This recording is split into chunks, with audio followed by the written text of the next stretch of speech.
Dear students, हम लोग का बीच में इंटरवल हो गया था, जिसके कारण पढ़ाई नहीं हो रही थी। आज हम लोग फिर चूँकि सिलेबस का भी पंगा था हम लोग का कि सिलेबस कितना शॉर्ट कर रहा है, क्या कर रहा है, इसके कारण भी थोड़ा सा डिले कर रहे थे कि कौन कौन सा टॉपिक हटाएगा। तो वो सारा टॉपिक सीबीएसई का आ गया है, बिहार बोर्ड का भी नहीं आया कि बिहार बोर्ड क्या क्या टॉपिक हटाता है। लेकिन एक इन्फॉर्मेशन आप लोग को मैं और दे दूं कि चूंकि +2 में तो सीबीएसई कुछ अपना सिलेबस हटाया है, जो बहुत ज़्यादा आपके लिए फ्रूटफुल भी नहीं था।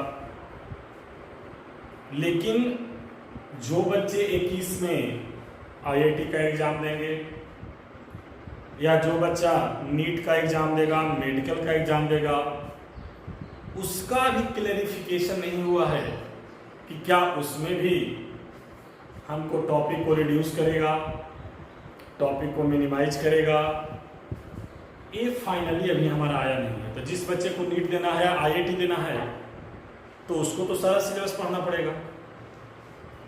अगर उसमें रिड्यूस नहीं करता है तो उसके लिए तो सारा पढ़ना पड़ेगा। तो अभी तक ऐसा क्लियरिफिकेशन नीट और आईआईटी के लिए नहीं आया है, तो हम लोग तो पूरा ही पढ़ेंगे अभी। ठीक है, +2 के लिए है तो +2 में क्या क्या करता है बिहार सरकार, तो इसलिए बिहार बोर्ड के बच्चे, वो चाहे हिंदी मीडियम का हो चाहे इंग्लिश मीडियम का, उनका भी क्लेरिफाई नहीं हुआ है कितना रिड्यूस करेगा। सीबीएसई का आया है। ओके, तो आज हम लोग डिस्कस करेंगे कि किसी इलेक्ट्रिक डाइपोल को अगर यूनिफॉर्म इलेक्ट्रिक फील्ड में हम लोग प्लेस कर देंगे तो उस पर लगने वाला टॉर्क कितना होगा। तो देखिए, डाइपोल के बारे में हम लोग पहले ही पढ़े थे, डाइपोल मोमेंट भी पढ़े थे हम लोग, एक्सियल और इक्वेटोरियल एक्सिस पर इलेक्ट्रिक फील्ड भी निकाले थे, शॉर्ट डाइपोल भी हम लोग पढ़े थे। तो आज हम लोग डिस्कस करेंगे कि अगर किसी डाइपोल को किसी यूनिफॉर्म इलेक्ट्रिक फील्ड में अगर हम प्लेस कर दें तो लगने वाला टॉर्क क्या होगा, यही हम लोग फाइंड आउट करेंगे। ओके, दूसरी बात कि मैं आप लोग को बोला था भी कि ऑनलाइन पेमेंट भी आप लोग करेंगे। आप लोग को अकाउंट नंबर भी दे दिया गया था और 1 से 2 दिन में, मतलब मंडे या ट्यूसडे से जो क्लासेस होगा वो ऑनलाइन शुरू हो जाएगा आपका। तो उसमें जो जो बच्चे का पेमेंट मेरे पास आया हुआ है, फिर फैसिलिटी उन्हीं को मिलेगा, कंटिन्यू क्लास उन्हीं का चलेगा। जो बच्चे पेमेंट नहीं किए हैं, बहुत सारे बच्चे बोले थे कि सर 10 तारीख तक पेमेंट कर देंगे, 10 तारीख तक आपका इंतजार भी किया गया है। तो चूंकि आप ही लोग के पेमेंट से जो किराए पर कोचिंग है उसका पेमेंट होता है, मकान मालिक का प्रेशर हम लोग पर भी है कि भाई पेमेंट कीजिए, तो काइंडली आप लोग भी पेमेंट करें। थोड़ा थोड़ा करके ही प्रयास करके और एक बड़ा कारवा खड़ा होता है, तो थोड़ा थोड़ा ही पेमेंट आप लोग करेंगे, उससे एक बड़ा कारवा खड़ा हो जाएगा। तो काइंडली आप लोग इसको सीरियसली लें और ये मान के चलें कि नियर बाई अभी क्लास ऑफलाइन शुरू होने का कोई दूर दूर तक ऐसा दिख नहीं रहा है। तो चूंकि एक और एक मात्र साधन है कि हम लोग क्लास जो ऑनलाइन कर रहे हैं उसी को कंटिन्यू करेंगे, और दूसरा कोई ऑप्शन नहीं है।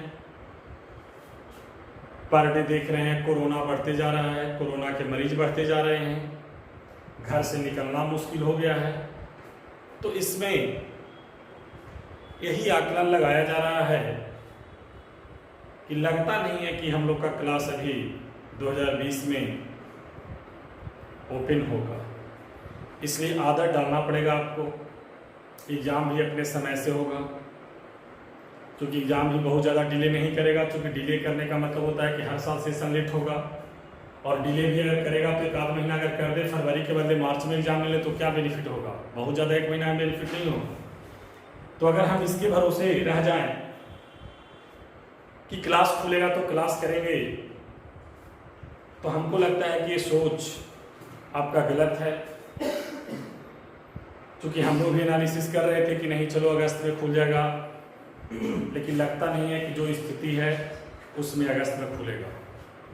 इसलिए ऑनलाइन क्लास का आदत डालना पड़ेगा, और ऑनलाइन क्लास का ही एकमात्र उपाय है अभी के डेट में, जिसके थ्रू हम लोग जो अपना सिलेबस है उसको समझ करके और अपने मुकाम तक पहुंच सकते हैं।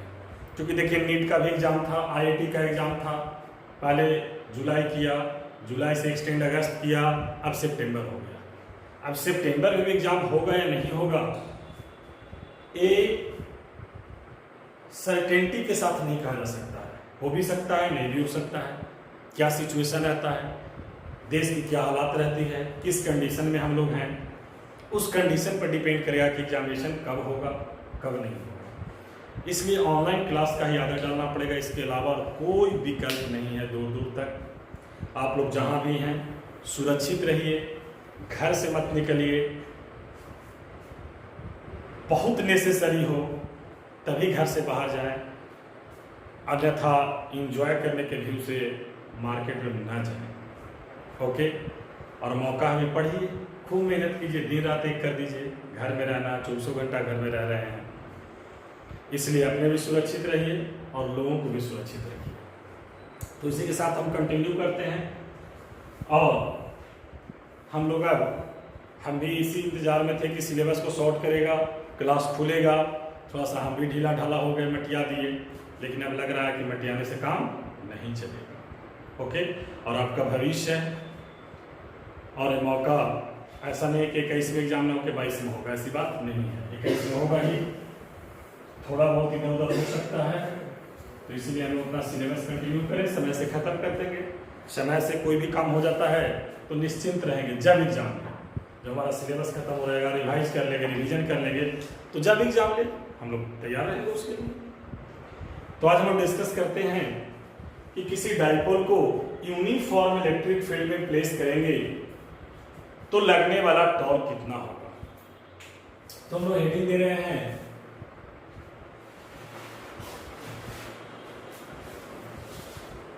Electric dipole in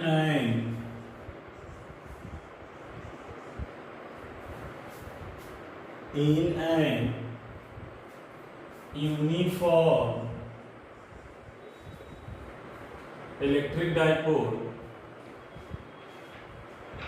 in an, या इसमें जोड़ सकते हो इलेक्ट्रिक डाइपोल placed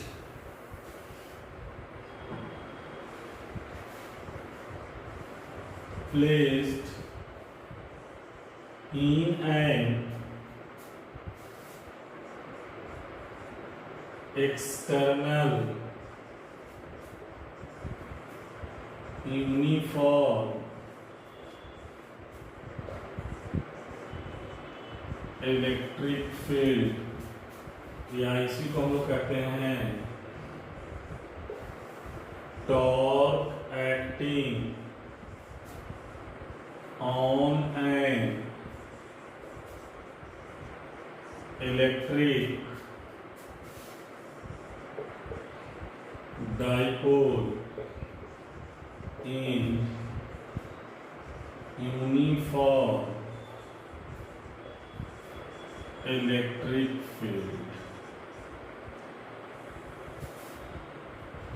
ध्यान देंगे, हमने लिखा है कि electric dipole placed in an external uniform electric field या torque acting on an electric dipole in uniform electric field.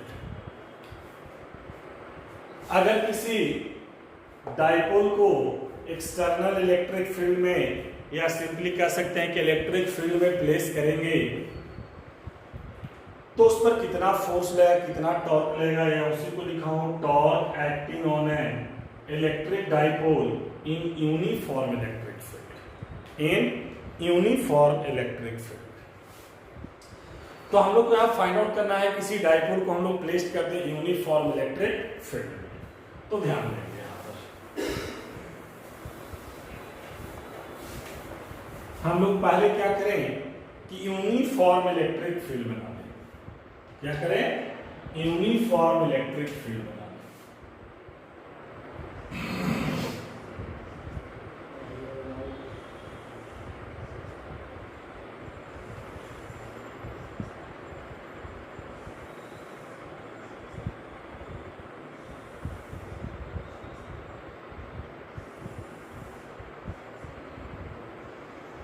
देखिए यही हमारा यूनिफॉर्म इलेक्ट्रिक फील्ड है,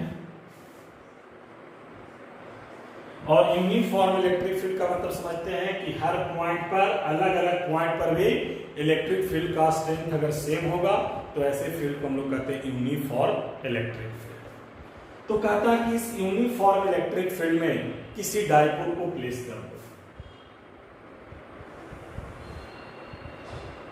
हमने किसी डाइपोल को प्लेस कर दिया,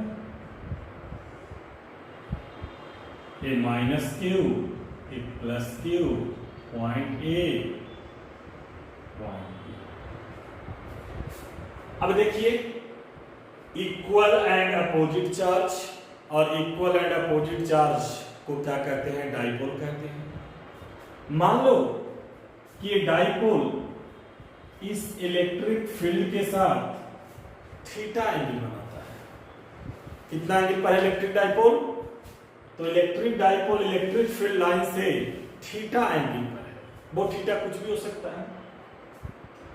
आप पढ़े हैं डाइपोल का डायरेक्शन होता है माइनस से प्लस, इलेक्ट्रिक फील्ड लाइंस का डायरेक्शन होता है प्लस से माइनस, लेकिन डाइपोल का डायरेक्शन होता है माइनस टू प्लस।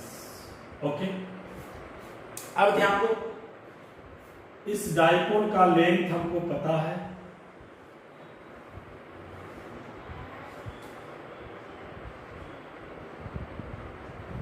डाइपोल का लेंथ होता है 2l। डाइपोल का लेंथ कितना होता है? 2l। अब देखिए ये माइनस क्यू और ये प्लस क्यू, तो इसके कारण, इस चार्ज के कारण सपोज करो कि फोर्स इधर लग रहा है, और ये प्लस के कारण सपोज करो कि फोर्स इधर लग रहा है। चूंकि चार्ज जो होगा वो फोर्स डेवलप करेगा। हम लोग शुरू में पढ़े हैं कि कोई भी चार्ज है तो चार्ज क्या एक्सपीरियंस करेगा? फोर्स एक्सपीरियंस करेगा। अब क्या करो कि पॉइंट ए से एक परपेंडिकुलर ड्रॉ कर दो, इसको मिला सी, 90 डिग्री। अब ध्यान दें, फिगर को बढ़िया समझिए, ध्यान दीजिएगा। ये हमने पहले कोई यूनिफॉर्म इलेक्ट्रिक फील्ड बनाया, उस यूनिफॉर्म इलेक्ट्रिक फील्ड में हमने किसी इलेक्ट्रिक डाइपोल को रख दिया। चूंकि डाइपोल को प्लेस करना है किसमें? यूनिफॉर्म इलेक्ट्रिक फील्ड में। तो माइनस और प्लस दो इक्वल एंड अपोजिट चार्जेस के कारण क्या बनता है? डाइपोल बनता है।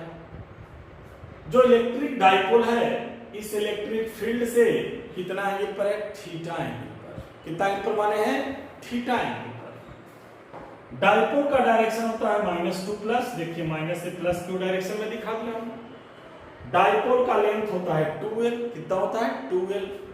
इस माइनस वाला के कारण इधर फोर्स लग रहा होगा, तो प्लस वाला के कारण इधर फोर्स लग रहा होगा। ओके, तो डायग्राम आई थिंक हमको लगता है समझ में आ गया।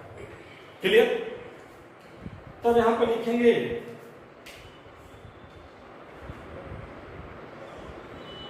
consider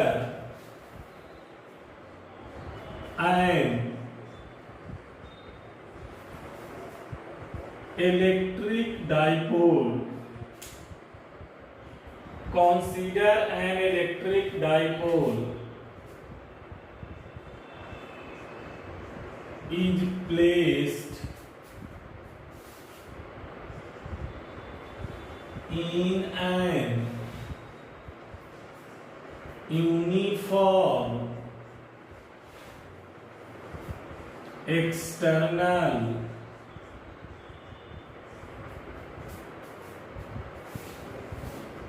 electric field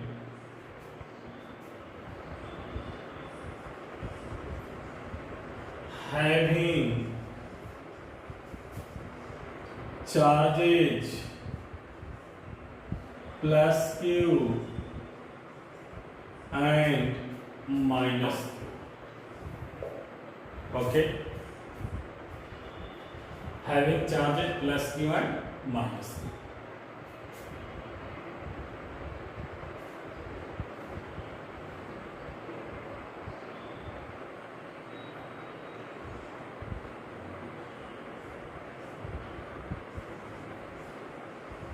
The two forces acting on the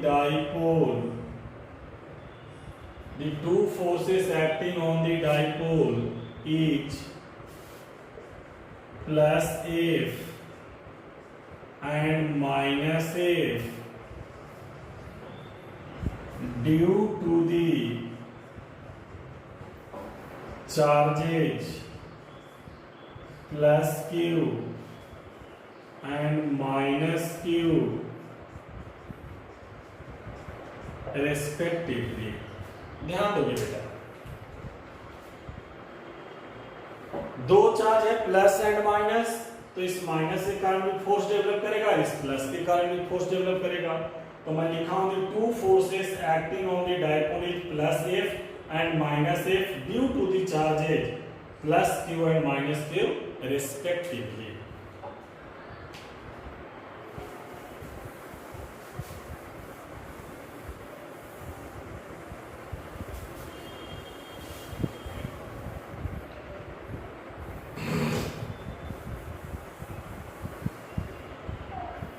अब हम ध्यान देंगे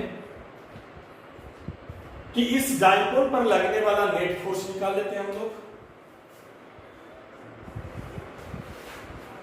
the net force acting on the electric dipole is F is equal to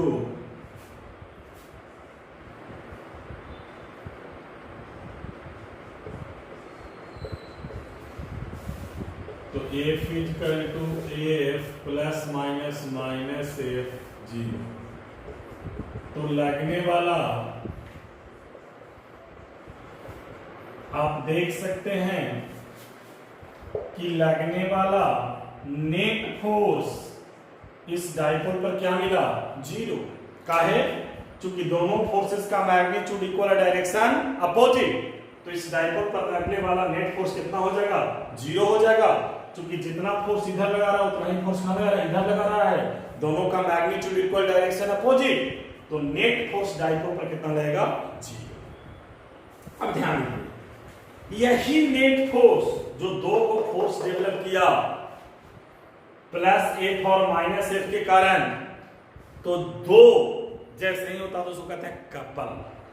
couple का मतलब होता है पेयर। कपल का मतलब पेयर। तो देखिए यहां भी पेयर है, प्लस एंड माइनस, दोनों का magnitude equal, direction opposite, that's equal pair. तो ये दो टू फोर्सेस लग रहा है, इसके कारण ये जो इलेक्ट्रिक डाइपोल है वो अपने एक्सिस पर घूम जाएगा। एक्सिस पर क्या करेगा? घूम जाएगा। आप इसको देख सकते हो। सपोज करो कि मैं ऐसे इसको पकड़े हुआ और इस पर एक फोर्स नीचे लगे और एक फोर्स कहां लगे? ऊपर लगे। तो देखिए एक फोर्स जब नीचे और ऊपर रहेगा तो क्या करेगा? ऐसे घूम जाएगा। जब दो यहां से किसी चीज पर रखा हुआ है और एक फोर्स इस पर नीचे लगे, एक फोर्स कहां लगे? ऊपर, तो जब एक फोर्स नीचे ऊपर है तो क्या करेगा? ऐसे घूम जाएगा। इसी को हम लोग कहते हैं कपल। तो यही दोनों फोर्स इस डाइपोल को क्या करेगा? अपने एक्सिस पर घुमा देगा। तो हम लिखेंगे यहां पर 10 the net force acting on the dipole is 0। तो डाइपोल पर नेट फोर्स कितना लगेगा? 0 लगेगा।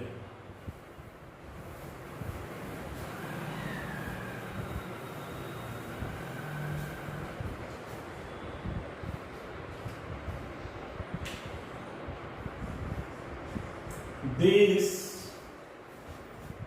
two equal and opposite forces forms a couple। couple means pair। तो दो है ना, इसलिए इसको पेयर कहें। दो फोर्स लग रहा है इसलिए इसको पेयर कहें। These two equal and opposite forces forms a couple। These couple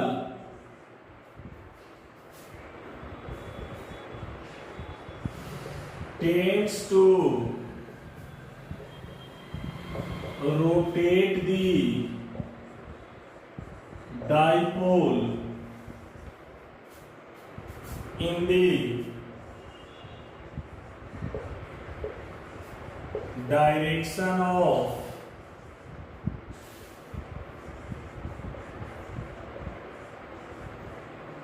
the electric field। और यही कपल डाइपोल क्या करेगा? रोटेट कर देगा किसके डायरेक्शन में? इलेक्ट्रिक फील्ड के डायरेक्शन में। तो यहां पर मैं लिखा हूं कि this couple tends to rotate the dipole in the direction of the electric field. Thus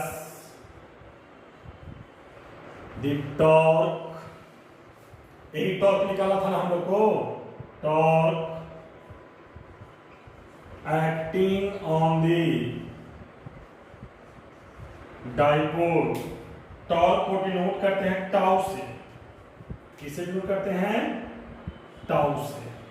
देखिए सिंबल है टाउ का, TAU, इसको पढ़ते हैं टाउ। तो इसको मैं लिखता हूं torque tau. Torque tau equal to moment of couple.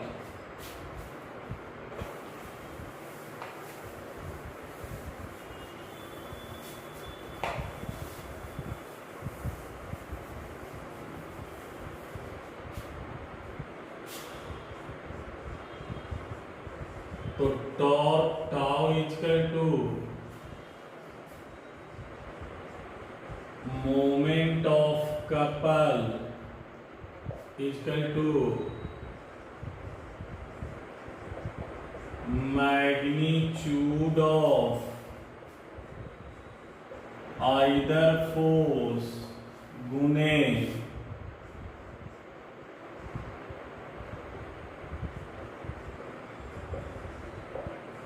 perpendicular distance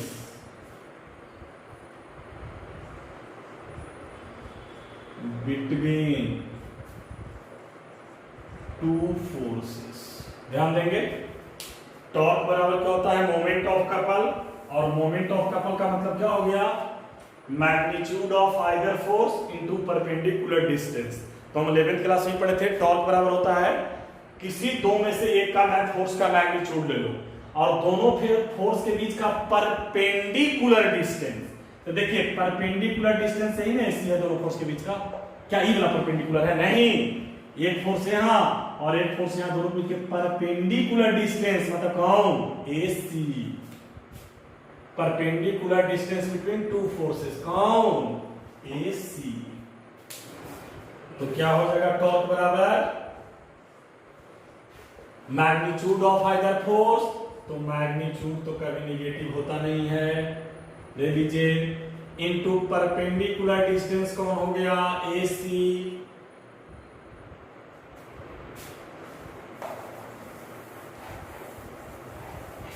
F गुने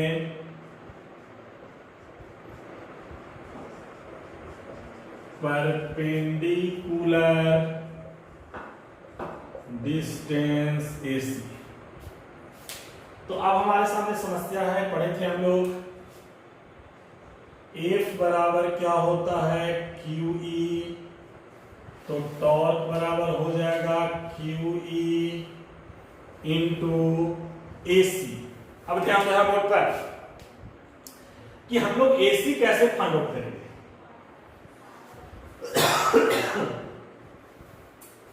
फोर्स तो पता चल गया, फोर्स तो पता हम लोग को चल गया, लेकिन ये परपेंडिकुलर डिस्टेंस AC कैसे निकालेंगे। तो ध्यान दो, थीटा के सामने वाला ऑलवेज होता है परपेंडिकुलर और 90 डिग्री के सामने वाला होता है हाइपोटेनस। तो ये हो गया परपेंडिकुलर, हाइपोटेनस का हो गया बेस।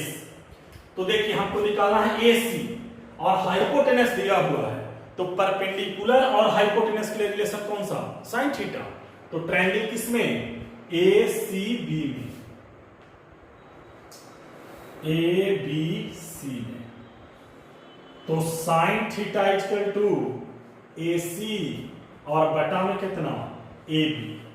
तो यहां से AC हो जाएगा AB साइन थीटा और AB का वैल्यू देख सकते हो बेटा, AB का वैल्यू हमारा दिया हुआ है, A से B तक की दूरी कितना 2L तक, कितना हो जाएगा 2L साइन थीटा। तो अब यहां ध्यान दोगे, ये हमारा निकल गया। तो अब यहां ध्यान दोगे टॉर्क कितना हो जाएगा। तो टॉर्क बराबर लिखे हैं QE गुना AC। तो टॉर्क हो जाएगा QE और AC हमारा आ गया कितना बेटा 2L sine theta, 2L sine theta.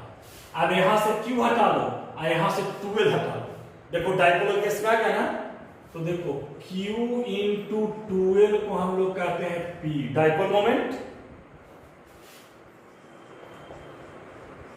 Dipole moment. तो टॉर्क हो जाएगा Q खत्म 2L खत्म, इसके जगह पर क्या आ गया P। तो क्या लिखोगे PE साइन थीटा, टॉर्क बराबर कितना PE साइन थीटा। अब देखिए आपको मन करे आप इसको P साइन थीटा को हटा सकते हो। देखिए डॉट प्रोडक्ट में एंगल कॉस के साथ और क्रॉस प्रोडक्ट में एंगल साइन के साथ। तो यहां हम लिख सकते हैं, अगर मॉड में इसको लिखोगे तो आ गया कितना P साइन थीटा, यहीं कर दो, यहां लिखने की जरूरत नहीं है। तो P साइन थीटा, अगर इसको लिखना है वेक्टर फॉर्म में तो टाउ बराबर हो जाएगा P क्रॉस कितना E। क्या हो जाएगा P क्रॉस E। काहे जैसे ही क्रॉस प्रोडक्ट को हटाओगे तो क्रॉस प्रोडक्ट में एंगल किसके साथ, साइन के साथ, किसके साथ, साइन के साथ। तो या तो लिखो वेक्टर फॉर्म में टाउ बराबर P क्रॉस E, या क्रॉस को हटाओगे तो एंगल के साथ, साइन के साथ। तो यहां पर क्या मिला हम लोग को कि अगर किसी डायपोल को यूनिफॉर्म इलेक्ट्रिक फील्ड में प्लेस कर देंगे तो जो हमारा टॉर्क मिलेगा वो टॉर्क मिलेगा कितना P साइन थीटा। मतलब कि जो हमारा डायपोल पर लगने वाला टॉर्क है वो डिपेंड करेगा कि जो हमारा डायपोल मोमेंट है और जो इलेक्ट्रिक फील्ड है वो दोनों के बीच का एंगल कितना है, इस पर डिपेंड करेगा कौन, टॉर्क। कौन डिपेंड करेगा, torque. Angle between dipole moment and electric field, उस पर डिपेंड करेगा कौन, टॉर्क। तो हमको लगता है कि आई थिंक समझ में आ गया होगा आप लोग को कि अगर किसी यूनिफॉर्म इलेक्ट्रिक फील्ड में डायपोल को प्लेस कर दो तो उस पर लगने वाला टॉर्क कितना होगा। तो टॉर्क कितना आया तो वेक्टर फॉर्म में लिखोगे तो P क्रॉस E, और चूंकि क्रॉस प्रोडक्ट हटाओगे तो उसी को क्या कहते हैं, एंगल किसके साथ, साइन थीटा के साथ। तो मॉड में लिखोगे मैग्नीट्यूड, तो टाउ बराबर कितना हो गया, P साइन थीटा। ओके, अब इसका जरा हम लोग देख लें स्पेशल केस।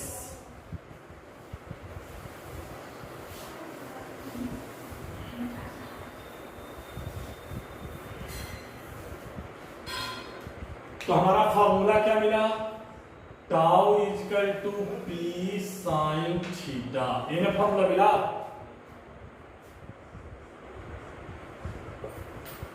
स्पेशल केसेस, पहला केस लिखो, if theta is equal to 0 degree that is dipole is in the, that is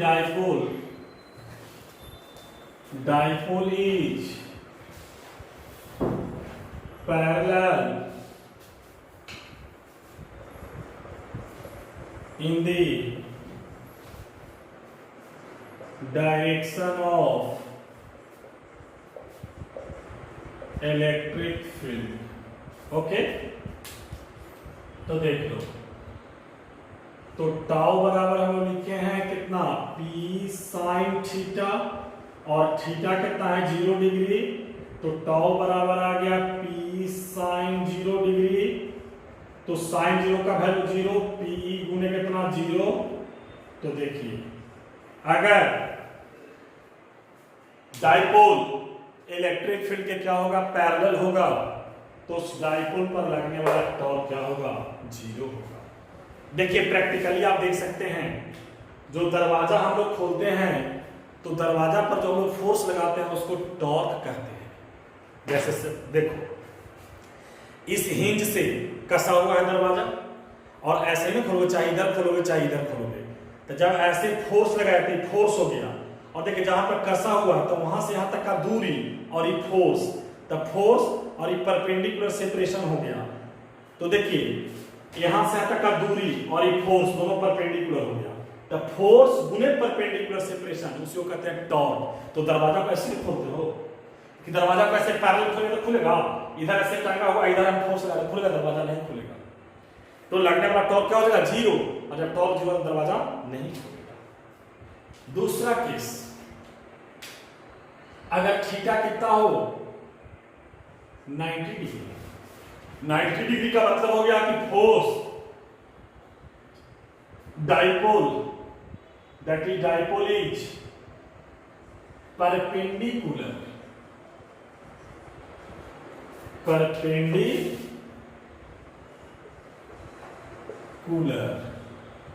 to direction of electric field. तो थीटा है 90 डिग्री, और इस केस में लगने वाला जो टॉर्क होगा वो मैक्सिमम होगा। इसी को आप लिख सकते हो, टाउ बराबर कितना, Pe, और देख सकते हैं कि साइन, तो इसी को हम लोग टाउ मैक्स लिखते हैं, मतलब मैक्सिमम टॉर्क। तो मैक्सिमम टॉर्क P से ज्यादा नहीं हो सकता है। फोर्स परपेंडिकुलर सेपरेशन, फोर्स गुने परपेंडिकुलर सेपरेशन थीटा 90, और साइन का मैक्सिमम वैल्यू होता है कहां, 90 डिग्री पर। तो अगर मैक्सिमम टॉर्क हम लगाएंगे तो कितना, Pe, इससे ज्यादा टॉर्क हम नहीं लगा सकते। ओके, तीसरा केस, अगर थीटा 180 डिग्री हो, मतलब dipole is anti parallel, anti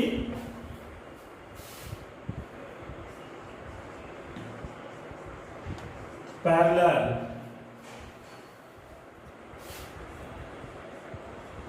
to the direction of electric field. तो एंटी पैरेलल का मतलब ये हो गया बेटा कि एंगल कितना बनेगा, 180 डिग्री। तो साइन कितना है, 180 डिग्री, और पता होगा कि साइन 180 का वैल्यू कितना होता है, 0। कितना होता है, 0। तो इस केस में भी लगने वाला टॉर्क क्या हो जाएगा, 0। मतलब कि डाइपोल और इलेक्ट्रिक फील्ड दोनों एंटी पैरेलल होगा, तो इस केस में भी हमारा लगने वाला टॉर्क क्या मिलेगा? जीरो मिलेगा। क्या मिलेगा? जीरो मिलेगा।